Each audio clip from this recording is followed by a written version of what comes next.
Can I just ask you to tell me which country you're from, please? Oh, from the Philippines. Okay. And which part of the Philippines?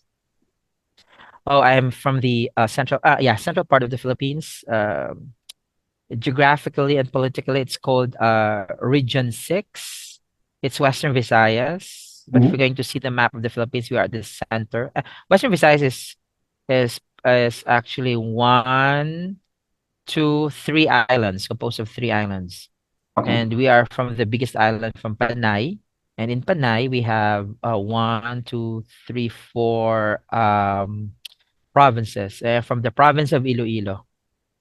Okay. It's the central part of Region 6. Now, it is where Iloilo City is based. And Iloilo City Mhm. is the foremost city in Region 6. But of course, there are so many cities here. And But Iloilo you're City is the most progressive, somewhat yeah. progressive. Okay. There's so And many and you're schools, there's so many universities, there's so many businesses. It's the central thing in Region 6. and you work at a university as a professor of inclusive education and special Yeah, education. special education and inclusive education. And what does that mean, please? Oh, so we train pre-service teachers, Yeah. not only in theory but in the all competencies, the skills, attitudes, and knowledge, competencies of these teachers to be Mhm. teaching in the Department of Education or in any private schools, to be resource room teachers, or to be inclusive teachers or receiving teachers, or regular teachers receiving students with disabilities inside the regular Yeah. classroom. And So basically like that. you were just saying that in the Philippines, how many languages are there? Oh, we have so many languages. But the Department of Education, because we have this mother tongue based Mhm. multilingual education, or the MTBMLE. Because I'm one of the language reviewer of the books developed by the Department of Education. One of the reviewers of one of the languages, specifically the Kinaraya language. According to the Department of Education, they what's this? They recognized, I think, 19 languages to be used, for mother tongue based multilingual education. In my region, we have um three main languages. Now we have Mhm. the Kinaraya, Mhm. the Hiligaynon, and then the Akyanon. My town belongs to the Kinaraya language. Actually, Kinaraya language is the oldest of them all. And But the widely used is the Hiligaynon, because when it's widely used, it's the language of the most progressive place. So Iloilo City is a Hiligaynon speaking city, so it's widely used because people are going there for their education, for their business, so on and so forth. and But Hiligaynon is a yeah. part of they all sprout out from the Kinaraya, because Kinaraya is the mother language, as they say, according to research. So, But but my I language suppose is like that. yeah. I'm supposing that a lot of children, when they go to school, they might not speak the same language, so they all have to come together in that sort of mother tongue language. Um, Yeah, well, it depends on what, for example, they identify, for example, if you are from this place, mhm. so what's your mother tongue? And then they're going to provide resource, learning Yeah, resource yeah, books yeah. from And that language. does that impact, for instance, on let's say you're training teachers to deal with dyslexic kids. Does that language difference impact on the needs of the teachers for these dyslexic kids? Well, Well, as far as I didn't have this research on that, but as far as my professional judgment will tell me, or professional experience will tell me, that actually I think there will be no dyslexic, or very few, because there is no study. This is just an Mm. assumption in speaking and reading our language, because our language, what you say is what you spell. Okay. It's just like when you say man, Mhm. it's la ke. So you spell that as L-A-L-A-K-E. Ki, because la, ke. Even in if you're in English, you can spell that. Hmm. Diba? And Lalaki, yeah. You can spell when that. you It's a man. For example, it's nighttime. mhm, Night in English is Nigh. There's there's a complexity over there. silent But letters. here is gabi. Hmm. Even you can spell it Yeah, yeah. gabi. Yeah. So does that So mean that the what we say is what we spell. So that's very easy. It's very easy. It's not that complicated. I have no silent word, silent whatever. No, it's we call that as kung ano ang baybay siya yung bigkas. So what you say is what you spell. Exactly what's that. so when you say what you say is As what you simple as spell, that. you mean yeah? Do you mean Yeah. that the language is what we would call orthographically transparent, or does that Yeah. mean that the or does it mean that the script is more logographic? Is it still an alphabetic language that you Yeah, you? it's alphabet. We spell in the English alphabet Mhm. because because the Philippines, Philippines historically there are so many colonizations. We have Yeah, this yeah, Spanish, we have this Japanese, we have this, then we right. came the Americans and a slight of British, and then I don't know That where we colonial history. yeah, Yeah, very, very colonialistic history. So unlike India, it's only British. In the yeah. Philippines, we have, it's 500 years of Spanish, and then here comes the American to free us, and then here comes um the Japanese, and then after that here comes an American again, and then so it's kind of mixed up. There's It's always kind of somebody wanting to liberate you. yes, Yeah, yes, yeah. That deliberate actually has an to their impact point of on view, but yeah. not to our point of view. But anyhow, Yeah, so yeah, they somewhat say that we will be civilized, but in their own point of view, not in the point of view of my ancestors, where I really don't know. But that's why we are fair skinned compared to other Southeast Asian nations. right. That's why Yeah, we are fair skinned. yeah, yeah, Yeah, compared to and to yeah, I'm fairer to yes, you see the color of my skin. See, it's yeah, fairer compared to others yeah. because of so many blood, I don't know, blood Yes, so donations, much shall we internet. say, Yeah. blood donations of Donations. of Spanish, of I know America. My grandfather is we call that a mestizo. It's a mixed hybrid breed, so that's why we're fair in the family. But Yeah. going back to the what's this, the alphabetic spelling. Hmm. So our what's this, our ancestral alphabet is looks like actually Thai when Yeah, you look at that. yeah, Yeah, you search by bayin, it's we call it by bayin, or I forgot the term, the other term for that because there's so many terms of it. So by bayin, so but it's there in the internet, hmm, and hmm, we lost that. So la, so hmm, l, so we just adapt it, yeah, and that's we were, and Americans established first Spanish established this education, but education in Spanish is more of a exclusive for the rich, and then but the American colonizers established the public instruction, the public education for everyone. hmm. So And they change it into, you're right, la l, it's the American L, so I'm not guessing not there's not not that the much provision for dyslexia awareness in teacher courses because of yeah, the, there the is, big language. Oh, there is. Right. yes, there is, and it's quite a phenomenon here because well, that's the main problem right now in the Department of Education because of this pandemic, and Mhm. then the school closures. They had this and because of the previous problem before this pandemic of the reading problem, they are now infested with so many non-reader kids in English, in English, Mm. but not in the mother tongue or in the Filipino, because you could, what you read is what you spell, so it's very easy. But in English, Right. and here in the Philippines, English is a big thing. Yeah. Yeah. Yeah, English is a big thing here in the Philippines. That's why we are so fluent in English compared to our neighboring Southeast Asian nations. I could still remember this experience when I went to a lecture at one of the universities in Thailand. It's in Rajabat University. It's in Kusamoy Island. It's not in Bangkok. So you have to fly another connecting flight going to that island. Then when I went there, and then in the hotel we have this dinner, and then this Caucasian girl who goes from table to table is the manager of the hotel. And then, oh, how are you? And it's like that, like that. She speaks French and everything. And then when he went to the table, it's like, how are you? Oh, very fine. And then, oh, fluent in English. You look like Thai, but fluent in English. You're Filipino. You look like Thai, but you're fairer and you speak very good English.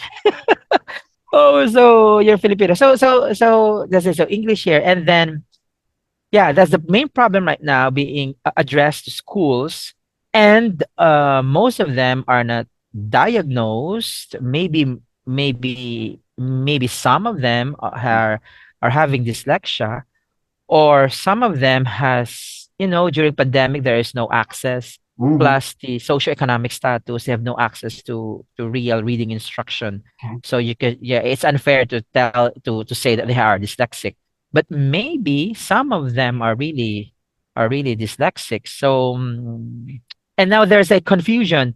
Where are they going to put that child? In the special education services because Hmm. they can't read, or they are grade 4 but they are frustrate their reading level is frustration, well, the reading level is grade 1. So, or yeah, or kindergarten reading level. So there's a confusion right now. Where are we going to put that? Are we going to put that in special education services because they're considered as non-readers, or in the pre-intervention of the general education before you go to special education services? And then I Yeah. told them, if you're going to put all the students, oh my God, all the students will be having special education services. And it's unfair.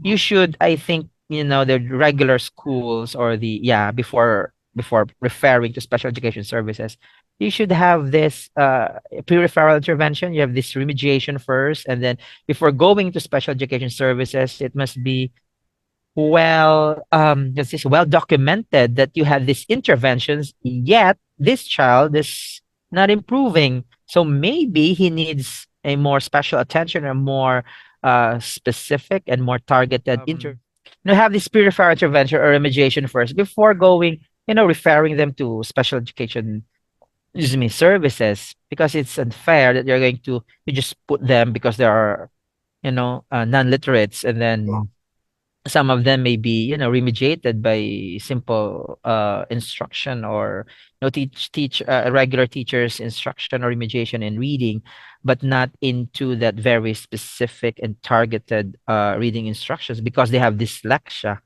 Yeah. Yeah. Because the difference of I told them, because dyslexia it's a neurodevelopmental thing. So maybe your children, some of them are not that, is not that into that Yeah. neuro thing of dyslexia of reading. So some of them may lack of instruction because of this circumstance they have in life. Yeah. Yeah. And but if you have really the main thing is that before going to special, you have this proof that you had really exhaust everything for this child to learn how to read.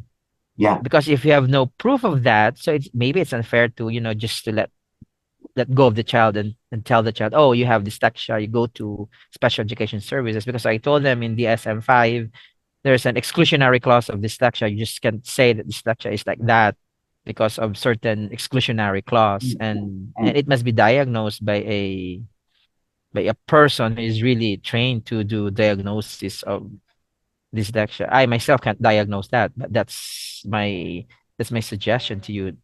Remediation first, and then have this proof before going to special education. That's the main problem. really, I can say that it's an infestation. It can say that it's a pandemic. It's an outbreak. If it's caused by a virus or a bacteria, it will become an outbreak. yeah, yeah, yeah, In schools, there's so many. That's actually the main problem in any schools division that you're going to go here, and any school. That the main problem is actually literacy, and it's an alarming rate. yeah, That's why some schools or some division offices would just say, okay, we will have this reading intervention for how many weeks, just focus on reading, and let's halt academics. And I don't know if it's working. I'm not saying it's not working, but I hope it is working. But I told them, whatever intervention that you have, my my only suggestion is that it must be data driven, Yeah, so that you know if the intervention, whatever intervention it may be, you know that it's working or not working. Because if not working, you can always change that. I'm yeah, not saying there's a really specific intervention on how to teach reading. You know, some intervention may work, some intervention may not work. So how are you going to know that? It's because of this data that you have. It must be analyzed. It must be, put into black and white, so that we have proofs, and it must be goal directed. Because if you just teach, okay, e o blah blah blah, you blah, there's no target on that. It must be needs based yeah, of this students. So that's what I told them, yeah. or that's what I suggested to them.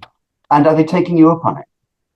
Are they doing this or Well, hopefully, well, hopefully, because when we have this seminars, and that's the question, and then that's my answer. So, well, hopefully they have this bits and pieces of you know of information, helpful when I suggest it to them. But I came up in one district here, in one town, when I do my presentation.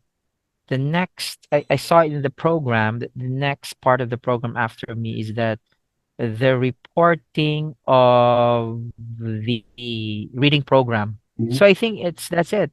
I commended to them.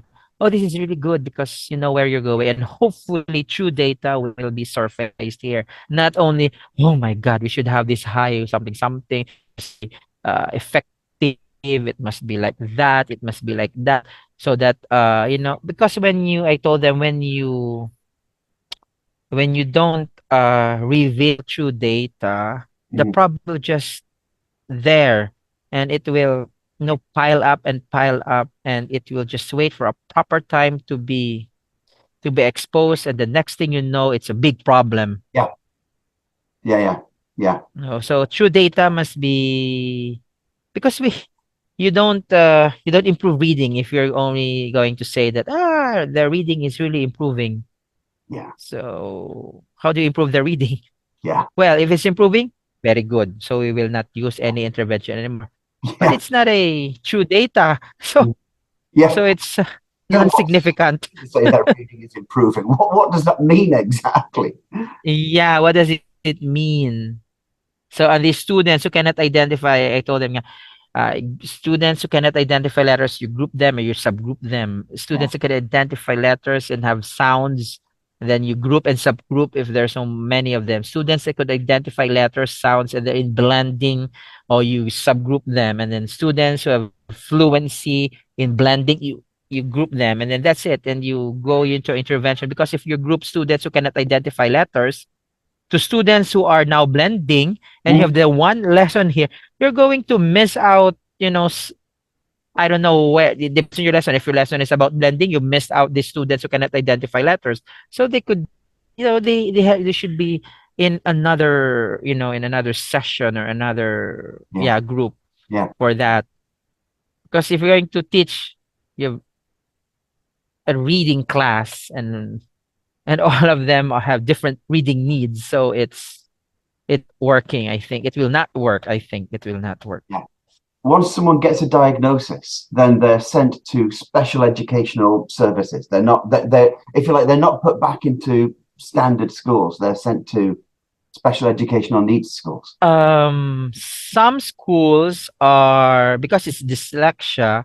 Mhm, Some schools have this reading special education services, or in reading interventions, mhm, but mhm. they are part of regular schools. Right. Yeah. Yeah. And then the child would just transfer to, they have this time going there, sort of an hour or 3 times a day. Yeah. No, Yeah. no, not 3 times a day, 3 times a week or 2 times a week. And then, but most of the hours are, Yeah. in the regular class. And then I told them that, when I suggest, not actually told, I suggest them that uh we should do this type of intervention because it's more of a targeted intervention, not just like haphazardly doing reading intervention with no targets. You cannot see black and white what is really targeted in this intervention. So what's the effect of that? It must be, data driven, because if it's not, it's I really don't know. It's a hearsay, and if you really don't know if your intervention is really, it's not target. My point is not targeting the main problem. It's just like, a superficial thing. It's just like, okay, we should do that because they have a reading problem. No, it's just haphazardly done. It's Yeah, half yeah, yeah, baked, and it's not yeah. And goal directed. what do people understand by dyslexia? So a lot of the time, if you're talking about these people who are doing sort of haphazard interventions, do you know what the understanding of dyslexia is among these people? I really don't know. I really don't know. But as far as my experience would tell me, when you do awareness about learning disability in reading, which is dyslexia, or in dyscalculia, a lot of teachers would be in awe of that, because I think they had just heard about it, Yeah, or they have heard about it and it was not really explained about. yeah, I mean, it's not really explained to them, yeah, or they had just this realization and this part of their life. They heard that, but okay, it's a blah blah blah, and then they just dawned in right now yeah, yeah, because yeah, of this yeah. problems that they had in illiteracy. So is there still a growing, I guess there's therefore a growing awareness of dyslexia in, Yeah, still, and what kind of attitude is there among society? Is it just looked upon as a difference? Is it looked upon as a disability? Is it something that might shame somebody or embarrass them? Or what's yeah. the, Well, yeah. historically, yeah, it's just like, we call them term them as mango. When I say mango, it's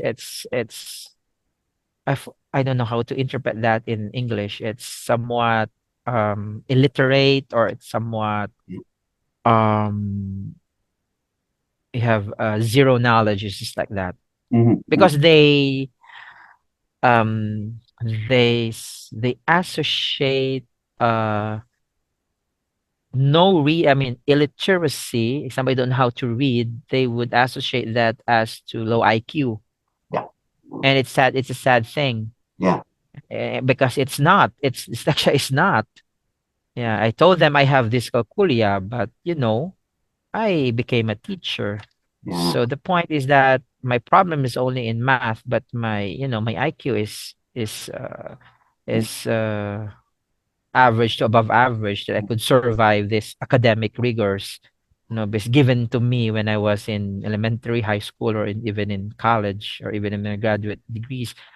But still, I have this difficulty in math that I was just accommodated, and thank God for these calculators, or these SPSS computers, and so on and so forth, that helped me, this Excel thing, and then like that. It's just like reading, Yeah, but the problem of reading is that all subjects are reading based, and yeah, yeah. And so the and school system actually yeah, the damaged. academic achievement is, yeah, Mm. the system is the pinning on them, Hmm. Mm. Yeah, because it's more of reading. yeah, yeah. And English language it's one of the complex languages, or you have to read. I don't Well, that's it. There's so many rules. Yeah, what you said earlier made me think that in some way, at some point in history, we had almost colonized dyslexia into the Philippines. Because, Yes. yeah, Well, I sometimes well, this is an official term. Well, I just go, oh, it's an English disability. Well, I don't know. But it's really interesting that if someone would study, if me, or I don't know who will study, it's about, is there really a learning disability in the language that we are really reading? For example, in the language of Kinaraya, is there learning disability, or in the language of Hiligaynon? Because the languages of Kinaraya and Hiligaynon is somewhat the same. When you read, even in Tagalog, when you read, it's just like that. It's what you say is what you read, and it's what you spell. That's it. As Yeah. simple as that. Period. No complexities. Yeah. Yeah. Yeah. Yeah. Yeah. Yeah. Yeah. We've So I don't know, but there are. I have never met. Maybe there are, but I have not read that studies about Filipino language Mm, is causing this lecture or Filipino, the lexicon of Filipino languages, is causing dyslexia. yeah. But Yeah. I have read one article about the Chinese language. I forgot the author. It was years ago when I was still, well, studying my. I think it's in the Time magazine. I really forgot if it's in the Time or it's in the. It was published and then it's a study about dyslexia. Yeah, I think it's in the Time magazine. It was years ago. I haven't graduated my master's yet during that time, and I read that, and then it was found out that even in the lexicon of Chinese, they have this, but we can search on that in the net. But I think, yeah, I had read that years ago, but I haven't read about in the languages of Filipinos of causing the lexicon or orthography or lexicon is causing learning disability. Hmm. But Hmm. I'm sure it's in the English language because most students that I have, because I have before I went into university teaching, I've been a teacher, a special education teacher for 10 years. Now, both in self-contained and even in the regular classes Yeah. and inclusive. I mean, I could see because I taught them reading. I really could see that have struggle in reading Yeah. the English, And yeah, can I language. I mean, I don't want to stereotype, and I apologize if it sounds like I am stereotyping, but is it the case that in the cities that there is better sort of provision for special educational needs than in the countryside, which may be poorer or something? Yeah, because number one, it's maybe because of the accessibility of some services, Yeah. especially the related services. For example, there's a reading specialist in the city, Hmm. but not here in the provinces. I Hmm. mean, a reading specialist is really in on reading, not only a teacher, but a reading specialist. Yeah. So yeah, there's in the city, and so that's the access. So if you are living just like here, I am 55 kilometers away from the city.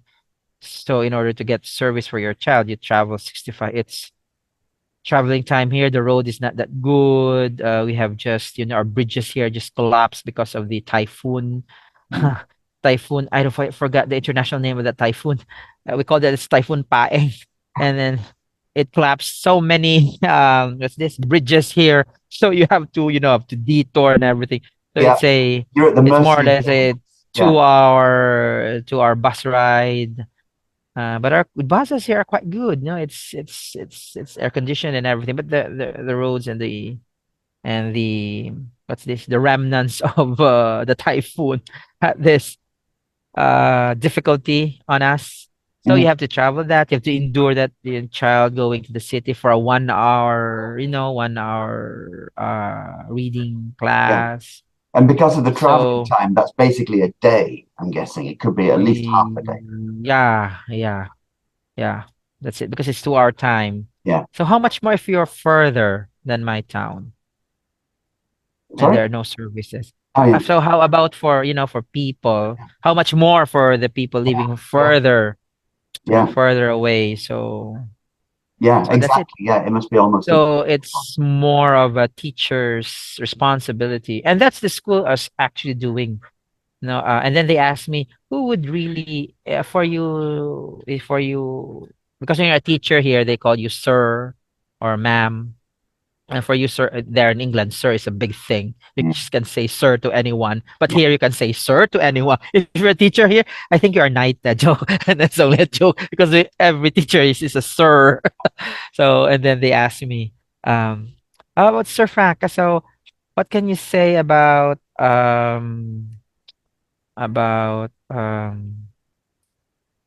who will teach reading remediation to students who are, have difficulty or struggling reading. So I should tell them, oh, any teacher can as long as he has or she has the heart of teaching these children, and of course has a heart of reading, teaching reading, because this you can teach the skill. but you cannot teach attitudes. Yeah, I that's it. told Yeah, them. yeah. I met a math teacher, but she's really good in reading, in teaching reading, and the students loved her because of that attitude, because of that, Mm, about about he she exudes, acceptance, welcoming, it's yeah. more important than, you're a reading specialist, and just you're just commercialized. Everything that you do, it's so technical, so it's really frustrating, and then you have no connection to the students. As a child, if I'd had a teacher who cared, and I did have teachers who cared, and they're the ones I remember. They're the ones Yeah, that correct. still look back on and think, I wish I'd found him before he died, or I wonder where she is now. And I Yes. still look back on these people fondly. And that to me was the most important thing, that how much the teacher cared. Yeah, correct. So that's why I told my students, my pre-service students, that your student will not remember what did you teach. Yeah. He will remember you, how you cared for them. Your student will forget your 1 plus 1, but will never forget if you throw an eraser to him or to her.